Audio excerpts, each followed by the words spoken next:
Let's start with this position here, okay? We're gonna get the leg drag, okay? This is like the first step, okay? This position is advanced, okay? But it's something that you can do to take the back of your opponent, okay? So sometimes you here, you approach, you got the leg drag like this. You control, we're gonna control the same side collar, we can control this side as well. But let's control right here, and then I'll place my elbow right here, okay, on top of his thigh, okay? So if I get the leg drag and I keep my arm here, it's easy for him to get the lasso, escape the hips, you see? Hey, Stop right here. I'm sorry for interrupting you watching this video. I have great news. You can watch at Atos BJJ on demand right now, 100% free. You go on the weekly series. We have like pretty much courses every week about the techniques that we teach here at Atos headquarters. Go there right now in the description below, click on the link, and then you're gonna go straight forward to our weekly series category. And then right there, you're gonna click and you're gonna watch the first class, 100% free, 100% free, okay? And please, don't forget to comment, like, and subscribe, okay, on our channel, and I appreciate that. Keep watching. I'm so sorry to interrupt you. Boss. So when I get leg drag, I'll try to place my elbow right here. So now if Andy tries to escape the hips, you give me the side control or knee on belly. It's easier for me to pass building this frame right here, okay, this shield. All right. There's two things my opponent can do here when I get the leg drag. I get the leg drag and I get in this situation here. Again, not here. So right here. He can try to escape the hips and face to me. And there's a chance of him giving me the side control or knee on belly. Okay? Or even getting tighter like this. Or maybe moving around north-south. Okay? I'll pass his guard. When you fight with people that have more mobility, okay, when you get here, they're gonna try to invert. You're gonna try to escape like this, and that's the situation you're gonna find yourself.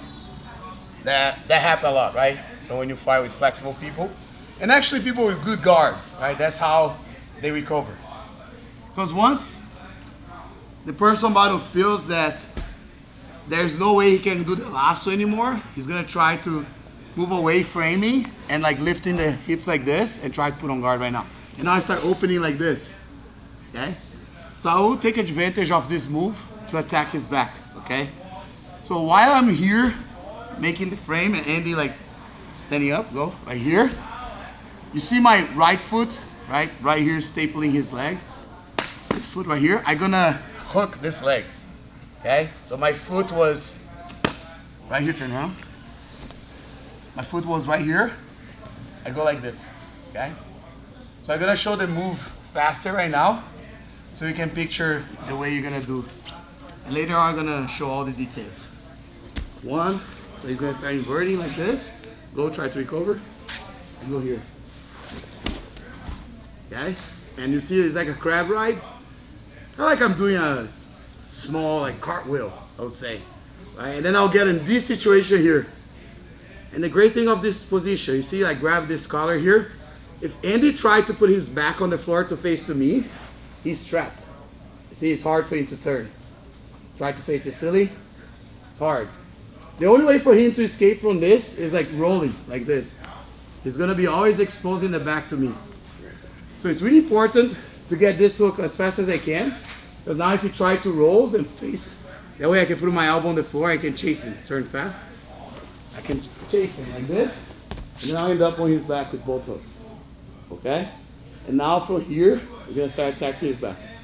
I can control the other collar, push his hips down with my foot, cross my foot over, and step over his shoulder. Now I go for like a bow and arrow choke with double collar grip.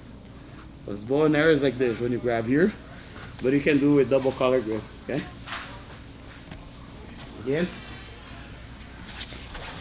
I'll do faster again. I'm here. So here, okay, this position can happen from here, from De La Riva guard, okay? So I'm gonna do like a really fast and strong leg drag. I push and I open my knee, pushing his leg down so the De La Riva hook doesn't work here, right? And then I'm gonna get this leg drag and then reach right here. So once he start recovering, right, I can post my hand on the floor, hook, and then roll, like pushing his hips to the floor with my hand. Okay, now this is my first hook. Okay? And then look, while he's rolling like that way, I start going with this hand on his collar already. Okay, let's say if Andy start like turning, going, I keep my hook and I have to anchor my leg here really strong. Because if Andy turtles, he's gonna carry me. Look, you see? Go back. So if I relax my leg when he turtles, right? Like he's not gonna carry me, okay? So I have to keep a strong hook right here. In a way that it's even harder for him to turtle. Because if I curl this and I kick the bottom one, it's really hard for him to turtle. So kind of like I'm scissor the leg, right? This way and this way. See? The bottom one I kick, the top one I bring to me. Okay? I can go with the hand underneath as well, like this. Okay? I can cover his shoulder and bring his shoulder to my chest. Now it's even harder for him to move. But I can release a little bit. I can push with my chest on purpose so I let him turtle. Right? Go. And then look, I roll all the way, pulling, and set up the second hook. Okay, once I'm here, control the collar, step on his hip, pushing down, cross my leg. You see how I cross my right leg, and my left leg I go over his shoulder. Now I cross my legs like close guard, and I extend my arms so I choke. Okay.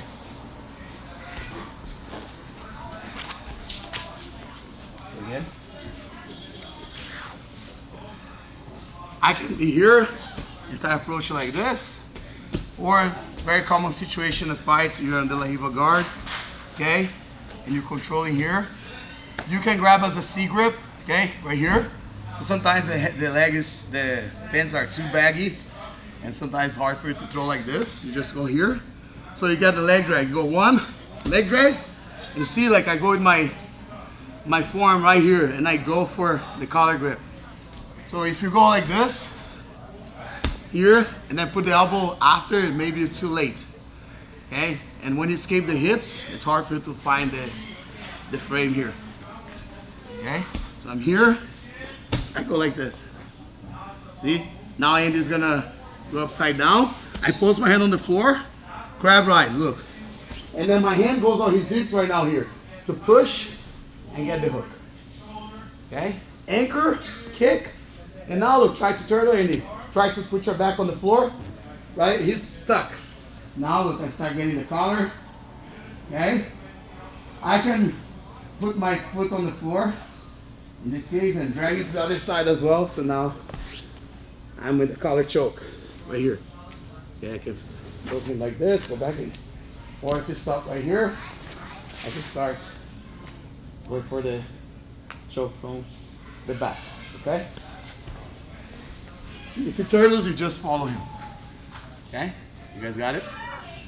Let's say, a lot of times when you have this hook right here, like this, right? And you have the bottom collar, your opponent start turtle, right? And then you follow him, and let's say he stops right here. He doesn't roll anymore. Okay? Then you put the second hook, and then you go from here. Okay? It's really good as well. But a lot of times people, they keep turning, right? And then you just have to follow. Okay? So when you're on the back, a very good secret here. Put your weight on me, Andy. So let's say if I have the seat belt and Andy falls this side. Okay? For everyone wants to have a better control on the back. If I stay with this arm under his armpit, it's easier for Andy to put his shoulder and back on the mat. See? Because now I'm not trapping the far side shoulder, and also he turns towards the favor of the collar. Okay? And then maybe here I have to make a transition to mount, and maybe escape. Go back. So if you find yourself with this arm here, okay? Control it. It's good for you to go with this hand under his shoulder. Right here, and then do this. And attack the choke with the top arm. It's way better. Because if Andy tries to turn and put the back on the floor, it's a little bit harder for him. Even if I don't have my hooks, turn to me is going to be hard. Okay? So it's very important to have the bottom arm under the far side shoulder, I would say. Okay? And choke him with the top arm. Okay, let's say if I'm here, Andy, change the side, Andy. He goes this way. Now look, I have to underhook the far side arm and then change the collar grip. This will give a way better control. It's gonna be a little bit harder for him to change. Look, if he goes here, see, I have to, see how I pass my arm under, right here, and then I change the collar grip right here. So now I go with this hand to choke. You understand? It's like doing a shoulder trap. And the no-gi is like the shoulder trap. Turn the side, okay?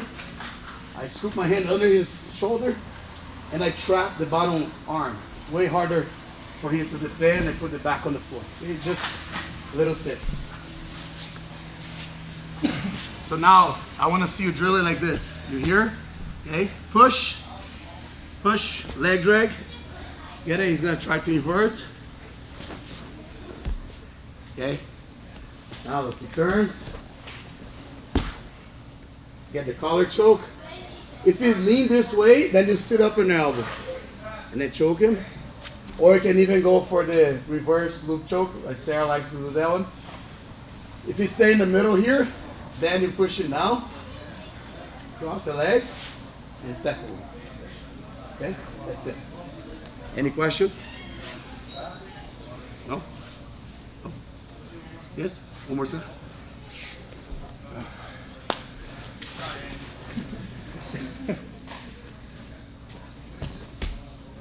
Push, leg drag. Okay? You see, when I cartwheel, I push with my free arm that was on the floor on his zips, so I can make him roll. Okay? You guys got it? Don't forget the crab ride hook. Okay? All right, 1, 2, 3. Go.